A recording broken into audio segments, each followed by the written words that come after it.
வணக்கம். இது நியூஸ் 7 தமிழின் கேள்வி நேரம். இந்த நிகழ்ச்சியின் மூலமாக மீண்டும் உங்களை சந்திப்பதில் மிக்க மகிழ்ச்சி. நான் செந்தில். நம்மை சுற்றி நடக்கும் நிகழ்வுகள், அந்த நிகழ்வை நகர்த்தும் அடிப்படை, அதன் பின்னணியில் இருக்கும் அரசியல், இவை குறித்து விவாதித்து வந்து கொண்டிருக்கின்றோம். அந்த வகையில் இன்றைய கேள்வி நேர விவாத பொருள் திரையில். இன்றைய கேள்வி நேரத்தில் நாம் விவாதத்திற்கு எடுத்துக்கொண்டிருக்கக்கூடிய பொருள் தொடரும் வழக்கறிஞர்களுடைய போராட்டம்.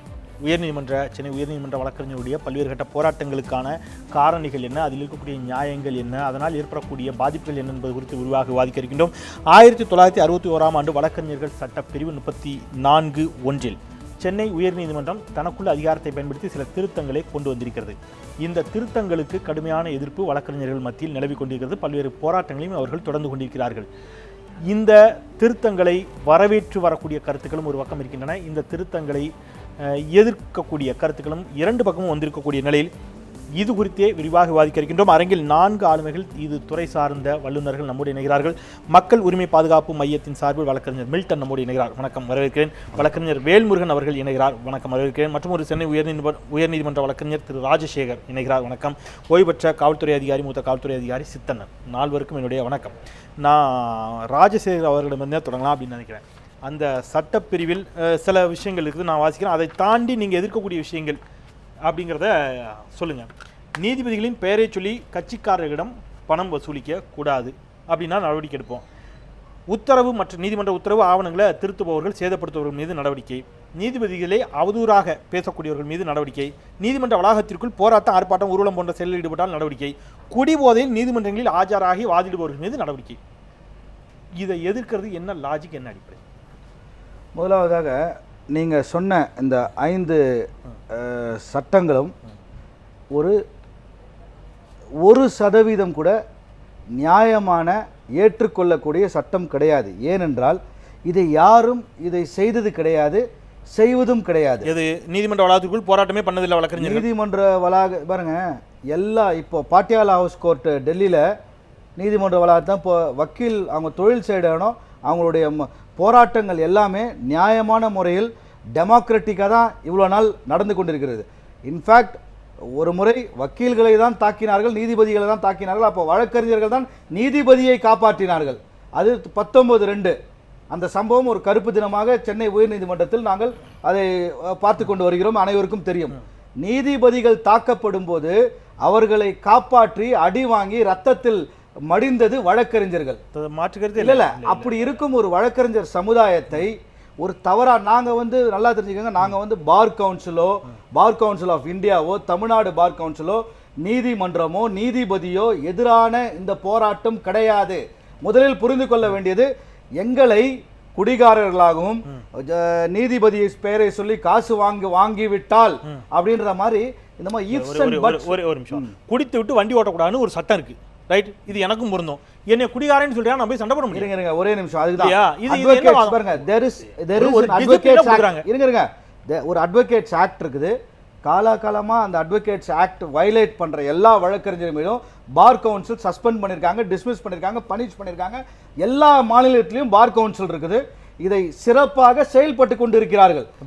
பார் கவுன்சில் என்னன்னு எனக்கு கொஞ்சம் ரொம்ப சிம்பிளா இல்ல, பார் கவுன்சிலை பத்தி விரிவா பேசணும்னா பார் கவுன்சில் உறுப்பினர் இங்க இருக்காரு, அவர் ரொம்ப தெளிவா சொல்லுவார். ரொம்ப சிம்பிளா, பார் கவுன்சில் எது, அது யாரால் தேர்ந்தெடுக்கப்படக்கூடிய ஒன்று நீங்க சொல்லுங்க. பார் கவுன்சில் வழக்கறிஞர்களால் வழக்கறிஞரால் தேர்ந்தெடுக்கப்பட்டு அங்க ஒரு ஸ்டாச்சுட்டரி ரூல்ஸ் அண்ட் ரெகுலேஷன்ஸ் இருக்குது, அட்வொகேட்ஸ் ஆக்ட் இருக்குது. அதை ஃபாலோ பண்ணி அதை வயலேட் பண்றவங்கள பனிஷ் பண்ணணும்னு சொல்லி அந்த பீனல் ப்ரொவிஷன்ஸ்லாம் இருக்குது. சென்னை உயர்நீதிமன்றத்தில் கடைசியா சென்னை உயர்நீதிமன்றத்தில் சென்னை பார் கவுன்சிலால் இந்த மாதிரி ரூல்ஸை வயலேட் பண்ணவர்கள் மீது நடவடிக்கை எடுக்கப்பட்ட யாரோ ஒருத்தர் 2 பேர் நீங்க சொல்லுங்க. என்னுடைய நண்பர் அந்த பார் கவுன்சில் தலைவர் செல்வம் வேற ஒரு சேனல்ல சொல்லும்போது நிறைய பேரை நாங்க பனிஷ் பண்ணிருக்கோம். இதெல்லாம் நாங்க வெளியில சொன்னது கிடையாதுன்னு அவரே அட்மிட் பண்ணிருக்காரு. அப்படி இருக்கும்போது எங்க தலைவர் பார் கவுன்சில் தலைவரே அட்மிட் பண்ணிருக்காரு, நான் நிறைய அட்வொகேட்ஸ் பனிஷ் பண்ணிருக்கோம். இதுக்கு மேல ஒரு ப்ரூஃபோ எவிடன்ஸோ தேவையே கிடையாது. நாங்க இந்த அமெண்ட்மெண்ட்டை எதிர்க்கிறது காரணம், நான் குடிப்பது கிடையாது. நான் மட்டுமல்ல, என்னை போல பல லட்சம் வழக்கறிஞர்கள் குடிப்பழக்கம் இல்லாத, குடிப்பழக்கமே கிடையாது.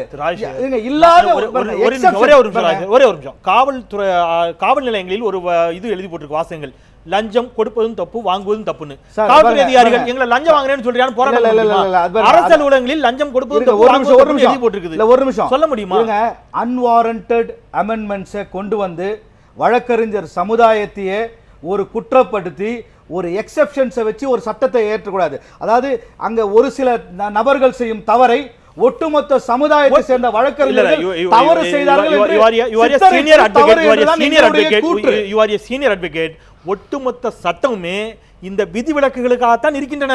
நீங்க குற்றவாளிகளுடைய எண்ணிக்கைங்கிறது மிக குறைவு. அங்க இருக்குது தண்ணி அடிச்சிட்டு வண்டி ஓட்டுறவனுடைய எண்ணிக்கை, இருக்குது, அட்வொகேட்ஸ் ஆக்ட் இருக்குது, எல்லாமே சட்டத்துக்கு உட்பட்டு தான். புதுசா எந்த மாநிலத்திலுமே இல்லாத ஒரு சட்டத்தை தமிழ்நாடு வழக்கறிஞர்கள் மீது ஒரு சட்டத்தை உருவாக்குவது அன்டெமோக்ராட்டிக். அதான் சொல்ல வரோம் நாங்க. திரு வேல்முருகன், ஒரு நீங்க சொல்ற விஷயம் இதான். குடிபோதையில் நீதிமன்றங்களில் ஆஜராகி வாதிடுபவர்கள் மீது நடவடிக்கைன்னு ஒரு திருத்தம். இந்த ஒன்றை வச்சு இப்போ அவர் எடுக்கிறார். அதுக்குள்ளே நான் நிற்கிறேன். இப்படி ஒருத்தர் யாருமே குடிபோதையில் வர்றது இல்லைங்க நீதிமன்றத்துக்குள்ளேன்னு அவர் சொல்றாரு. ஒருவேளை 1-2 பேர் எங்கேயோ வந்திருக்கலாம், அதை நீங்கள் பொருட்படுத்தாங்கன்னா வரேன். அந்த 1-2 பேருக்காக ஒரு சட்டம் கொண்டு வந்தாங்கன்னு வச்சுப்போம். அந்த 1-2 பேர்களை நடவடிக்கை எடுப்பதில் ஏன் கோபம் வருது, ஏன் பிரச்சனை? இதுல விஷயம் நீங்க வந்து டீப்பா பார்க்கணும். இதுல வந்து குடிக்கிறதா இந்த நீதிபதிகள் மீது போராட்டம் நடத்துவதா வந்து பிரச்சனையே கிடையாது. இதுல வந்து அடிப்படை சட்டமீறல் இருக்கிறது தான் பிரச்சனையே. இங்க வந்து நீங்க சொன்ன மாதிரி ஏற்கனவே நண்பர் சொல்லியிருந்த பாரு, இந்த பவர்ஸ் வந்து ஏற்கனவே நீங்க ஒரு புரிஞ்சுக்கிட்டாதான் விஷயம் தெரியும். 1961க்கு முன்னாடி these powers are all vested with courts தான். இந்த நீதித்துறை வழக்கறிஞர் சுதந்திரமா தொழில் செய்யணும்ன்ற அடிப்படை காரணத்தின் அடிப்படையில் தான் அட்வொகேட்ஸ் ஆக்டே இயற்றப்பட்டது. இந்த பவர் வந்து என்னைக்கு நீங்க வந்து தொழில் செய்யக்கூடிய இடத்துல இந்த கோர்ட்ல கொடுக்கப்படும் போது எங்களுடைய சுதந்திரமான அந்த வழக்குகளை நடத்தக்கூடிய சுதந்திரமான போக்கு கட்டு, இதுல வந்து குடிக்கிறதல்ல பிரச்சனை. நீங்க குடிக்கிறவங்க மேல நடவடிக்கை எடுங்க. ஏற்கனவே கண்டெம்ப்ட் ஆஃப் கோர்ட்ஸ் இருக்குங்க, அதுல வந்து பிரச்சனையே கிடையாது. நீங்க நடவடிக்கை எடுக்கலாம். எனக்கு புரியுற மாதிரி ரொம்ப எளிமையா சொல்லுங்க. இந்த சட்ட திருத்தங்கள் எங்களுடைய உரிமைகளை பறிக்கக்கூடியதாக இருக்குங்கிறத எந்த அடிப்படையில் நீங்க சொல்லுங்க? எக்ஸாக்ட்லி இது வந்து எங்களை பாதிக்குதுங்க. இது உரிமை பறிக்கக்கூடியது. நீங்க அதுக்கு தான் அந்த நீங்க வந்து இந்த சட்டம் எப்படி கொண்டு வந்ததுன்றது அந்த அடிப்படை இந்த எல்லாருக்கும் தெரிஞ்சுக்கிட்டாதான் அந்த உங்களுக்கான அந்த பதில் கிடைக்கும். அதாவது 1961 அட்வொகேட்ஸ் ஆக்ட் கொண்டு வரப்பட்ட போதே அட்வொகேட்ஸோட அந்த ப்ரொஃபஷனல் இண்டிபெண்டன்ஸ் மெயின்டைன் பண்ணோம். இதற்கு முன்னால வந்து 1961க்கு முன்னாடி அட்வொகேட்ஸ் மேல நடவடிக்கை, அதாவது தொழில் ரீதியான அந்த மிஸ்பிஹேவியரோ மிஸ்கான்டக்டோ இருக்கும் போது அதனுடைய நடவடிக்கை வந்து நீதிமன்றங்களால் எடுக்கப்பட்டது. அப்படிதான் உங்களுக்கே தெரியும். வாவு சிதம்பரனார் தொடங்கி அவர் வந்து அதுதான் அடிப்படை. சோ ஒரு சுதந்திரமான அமைப்பு வேணும்ன்றதான் கொண்டு வரப்பட்டாங்க. இப்பவும் இந்த கொண்டு வரப்பட்டிருக்க சட்டம் வந்து Section 34 of Advocates Actல நீங்க பாத்தீங்கன்னா it is only giving a power to high courts to frame rules to prescribe conditions for practice. அவ்வளவுதான் சொல்லப்பட்டிருக்கே தவிர அவங்க இந்த கோர்ட்ல வந்து என்னென்ன ரீதியா இந்த தொழில் பண்ணலாம், எந்த கண்டிஷனுக்கு உட்பட்டு பண்ணலாம்னு தான் சொல்லி. இதுல வந்து அடிப்படையில இந்த டொமைன் ஆஃப் அட்வொகேட்ஸ் ஆக்ட்ல வந்து டொமைன் யாருன்னா ஒரு டிசிப்ளினரி ப்ரொசீடிங்ஸ் எடுக்கக்கூடிய அமைப்பு வந்து பார் கவுன்சில்ல இருக்கக்கூடிய அந்த சேர்மனோ கூட கிடையாது. It is a statutory disciplinary committee. அந்த கமிட்டி யாரால் தேர்ந்தெடுக்கப்படுகிறது? கமிட்டி அது நீங்க ஏற்கனவே கேட்டிருந்தீங்க. கடந்த வருடம் மட்டும் ஒரு ஸ்டாட்டிஸ்டிக்ஸ் நீங்க சொல்லுங்க. அதுக்கு முன்பாக அந்த கமிட்டி யாரால் தேர்ந்தெடுக்கப்படுகிறது? அந்த கமிட்டி வந்துட்டு வழக்கறிஞர்கள் வந்து இருங்க, வழக்கறிஞரால் தேர்ந்தெடுக்கப்படக்கூடிய கமிட்டி. பயாஸ்டா நீங்க ஒரு ஒபினியனை ஃபார்ம் பண்ண வேண்டாம். வழக்கறிஞர்கள் தேர்ந்தெடுக்கப்பட்டனால அவர்கள் வழக்கறிஞர்களுக்கு சாதகமா இருப்பாங்கன்ற அந்த பிரெஜுடிஸ் உருவாக்க வேண்டாம். விஷயம் என்னன்னா அதுக்காக தான் ஒரு ஸ்டாட்டிஸ்டிக்ஸ் சொல்றேன். கடந்த ஒரு வருடம் மட்டும் கிட்டத்தட்ட 250 கம்ப்ளைண்ட்ஸ் வந்து பார் கவுன்சில்ல வந்து வழக்கறிஞர்கள் மீது வந்திருக்கு. அதுல கிட்டத்தட்ட 60 வழக்குகள்ல வந்து வழக்கறிஞர்கள் தண்டிக்கப்பட்டிருக்காங்க. காவல்துறை அதிகாரிகள் காவல் நிலையங்களில் செய்யக்கூடிய தவறுகளை குறித்து, அவர்கள் பணிகளில் செய்யக்கூடிய தவறுகள் குறித்து விசாரிப்பதற்கு காவல்துறையில சேர்ந்து ஒரு இந்த மாதிரியான ஒரு ஒழுங்கு நடவடிக்கை குழுவை ஏற்படுத்தி கொண்டு அங்கேயே விசாரிச்சு அங்கேயே முடிச்சுக்கலாம்னு சொன்னா நீங்க ஏத்துப்பீங்களா? நான் கேக்குறது நீதிமன்றத்துக்கு வரக்கூடாது. நீதிமன்றத்துக்கு காவல்துறை குறித்த குற்றச்சாட்டுகள் வர வேண்டாங்க. ஒரு காவலர் ஒரு போதையில காவல் நிலையத்துக்கு வந்திருக்காரு, அவர் மீது நடவடிக்கை எடுக்கக்கூடிய அதிகாரத்தை நீதிமன்றத்துக்கு கொடுக்க வேண்டாம். அவங்களுக்குள்ளே ஒரு ஒழுங்கு நடவடிக்கை குழு அமைச்சு முடிச்சுக்கலாம். இல்ல நீதிமன்றத்துக்கு வரலாம். சர்வீஸ் கோட் ஆஃப் கான்டக்ட் அவங்களுக்கு தானே இருக்கு. அந்த அதன் அடிப்படையில் தான் அவங்களுக்கு நடவடிக்கை எடுக்கப்படுகிறது. காவல்துறை அதிகாரி லஞ்சம் வாங்குறாரு அல்லது குடிபோதையில அவர் வந்து பணியில இருக்காரு, அவர் மீது நடவடிக்கை எடுக்கக்கூடிய அதிகாரம் நீதிமன்றத்துக்கு இருக்குதா இல்லையா? நீதிமன்றம் நீங்க அதுக்கு தான் நீங்க புரிஞ்சுக்கணும். எந்த நீங்க சொல்லக்கூடிய காவல்துறை அதிகாரிகளோ முதல்ல வந்து அவங்களுக்கு சர்வீஸ் கான்டக்ட் ரூல்ஸ் இருக்கு. அதன் அடிப்படையில் தான் அவங்க பேர்ல டிசிப்ளினரி ஆக்ஷன் எடுக்கப்படுகிறது. அதாவது ஒரே ஒரு நிமிஷம் இல்ல, நான் திருப்பி தெளிவா கேட்கிறேன். ஒரு ஆஸ் எ ஜேர்னலிஸ்ட் நான் வந்து என்னுடைய பணியிடத்தில் நான் போதையில வந்து வேலை செய்யறேன். ஒரு நியூஸ் எடுக்க போறேன் அல்லது ஒரு காவல்துறை அதிகாரி போதையில வந்து அவர் ஒரு டியூட்டியை பார்க்குறாரு, ஒரு போக்குவரத்து ஒரு ஆசிரியர் பள்ளிக்கூடத்துக்கு சரியா போல அல்லது போதையில போறாரு, மது போதையில போறாரு. இப்போ இவர்கள் மீது காவல்துறை மூலமாக நடவடிக்கை எடுத்து நீதிமன்றத்தின் மூலமாக இவர்களுக்கு தண்டனை பெற்றுக் கொடுக்க இடம் இருக்கிறதா இல்லையா? இவர்கள் மீது நடவடிக்கை எடுக்கக்கூடிய அதிகாரம் நீதிமன்றத்துக்கு இருக்கு. அதுதான் சொல்றேன். நீங்க வந்து ஃபர்ஸ்ட் வந்து அவங்களுக்கு வந்து கோட் ஆஃப் கான்டக்ட் இருக்கு. அதன் அடிப்படையில தான் அவங்க மேல சார்ஜஸ் ஃப்ரேம் பண்றாங்க. அதன் அடிப்படையில தான் டிசிப்ளினரி ப்ரொசீடிங்ஸ் நடக்குது.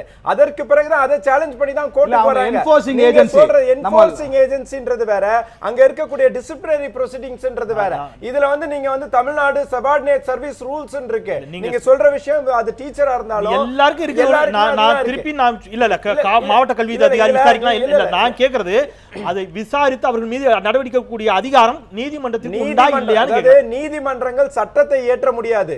நீதிமன்றங்கள் வந்து சட்டத்தை செயல்படுத்த தான் முடியும், நீதிமன்றங்கள் சட்டத்தை இயற்ற முடியாது. அப்ப இந்த அமெண்ட்மென்ட்டே தப்புங்கறீங்க. இந்த அமெண்ட்மென்ட் அடிப்படையில சட்டத்துக்கு அதுக்கு வாங்க அந்த அமெண்ட்மென்ட் இயற்ற கிடையாது நீதிமன்றத்துக்கு கிடையாது. இந்த செக்ஷன் 34ல இப்ப பாராளுமன்றத்துக்கு மட்டும் தான் இருக்குது. இப்ப கொண்டு வந்திருக்க இந்த சட்ட திருத்தம் வந்து அவர்களுக்கு அந்த சட்ட விதிகளுக்கு உட்பட்டு கொண்டு வரப்பட்ட நாங்க எங்களுடைய கோரிக்கையை எந்த விஷயமே சட்டத்துக்கு உட்பட்டு கொண்டு வர. நான் ஒரே ஒரு இடத்துல நான் தொடக்கத்திலே அதை தெளிவா வாசிச்சேன், ஒரு வார்த்தையை வாசிச்சேன். 1961ஆம் ஆண்டு வழக்கறிஞர்கள் சட்டப்பிரிவு 34 உட்பிரிவு 1 கீழ் சென்னை உயர்நீதிமன்றம் தனக்குள்ள அதிகாரத்தை பயன்படுத்தி, அந்த அதிகாரம் அவர்களுக்கு இல்லை நீங்க சொல்றீங்க, ரைட்? சட்டத்தை இயற்ற முடியாது. சட்டத்தை இயற்றது பாராளுமன்றம் தான் இயற்ற முடியும். சட்டத்தை இயற்ற சட்ட திருத்தம் செந்தில் நீங்க அத பாருங்க. ஒரே ஒரு கிளாரிஃபிகேஷன். அதுதான் the high court may make rules laying down the conditions subject to which lawyers are allowed to practice. இதுதான் அதாவது இந்த நிபந்தனைகளுக்கு உட்பட்டு அவங்க பிராக்டீஸ் பண்ணலாம். என்ன நிபந்தனைகள்னா அதுதான் சொல்றேன். அந்த நீங்க ப்ரொஃபஷனல் மிஸ்காண்டக்ட் தான். ஒரு நிமிஷம், ப்ரொஃபஷனல் மிஸ்காண்டக்டே கிடையாது. Professional misconduct is the domain of state bar council disciplinary committee. இதுல இந்த ஆக்டே கொண்டு வரப்பட்டதே அந்த பவர் வந்து நீதிமன்றங்களுக்கு கொடுக்க கூடாதுன்னு தான் சட்ட கமிஷன் இருக்குது. 1975th law commission has categorically stated so courts cannot be given such powers. சரி, ஓகே, நான் அந்த இடத்துல இருந்து வரேன். நீதிமன்றத்திற்கு ஒரு சட்ட திருத்தத்தை கொண்டு வருவதற்கான அதிகாரம் இல்லை. அடிப்படையில் இந்த சட்ட திருத்தமே தவறு அப்படிங்கிறாரு பார் கவுன்சிலுடைய உறுப்பினர். ஒரு காவல்துறை அதிகாரியா உங்களுடைய பார்வை.